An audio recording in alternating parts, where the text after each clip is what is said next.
ने एक बड़ी कश्मकश थी। कश्मकश ये कि इस विद्रोह में जिन क्रांतिकारियों ने भाग लिया वो मरने से भी नहीं डरते थे, तो उन्हें ऐसी कौन सी सजा दे जो मौत से भी भयानक हो।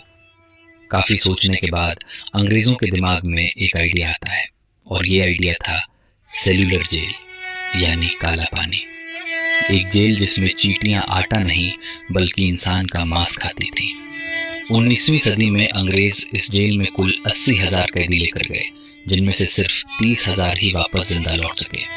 अगले 10 मिनट में आप धरती पर मौजूद एक ऐसे नरक की कहानी सुनने वाले हैं जिसे खुद कई अंग्रेजों ने बंद करने की मांग की, और आपको ये लगने लगेगा कि उन क्रांतिकारियों को इस जेल में ले जाने की बजाय फांसी पर लटका देना कई बेहतर होता।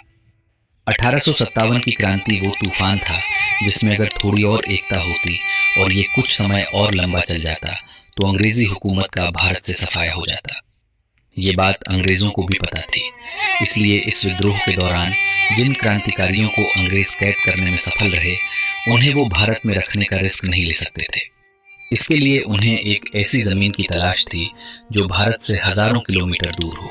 अंग्रेजों की ये तलाश पूरी हुई। मेनलैंड इंडिया से लगभग 1300 किलोमीटर दूर सुदूर समुद्र में अंडमान एंड निकोबार आइलैंड्स की राजधानी पोर्ट ब्लेयर पर 10 मार्च 1858 को लगभग 1000 क्रांतिकारियों को एक जहाज में बैठाकर अंडमान एंड निकोबार की तरफ भेजा गया।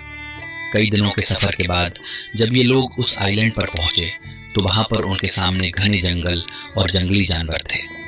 जहाज से उतरते ही सबसे पहले इन लोगों को जंगल काटने के काम पर लगाया गया। फिर इन कैदियों ने अंग्रेजों के रहने के लिए कमरे बनाए।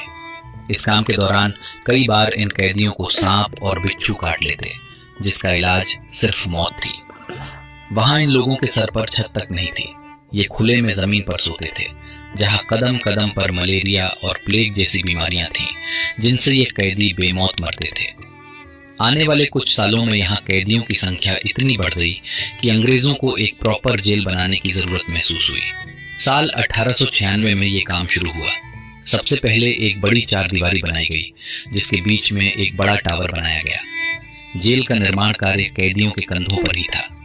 मुख्य इमारत के कंस्ट्रक्शन में बर्मा से लाई गई लाल ईंटों का इस्तेमाल हुआ। 1906 में बनकर तैयार हुई ये जेल 7 इमारतों में बटी हुई थी। जेल की मुख्य इमारत के अंदर इमरजेंसी के लिए एक बड़ी घंटी लगाई गई।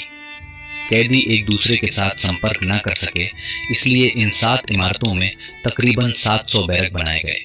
कोठारियां इतनी छोटी थी कि एक इंसान ठीक से हाथ पैर भी नहीं फैल सकता था। वो कमरे नहीं, ईंटों से बने ताबूत थे।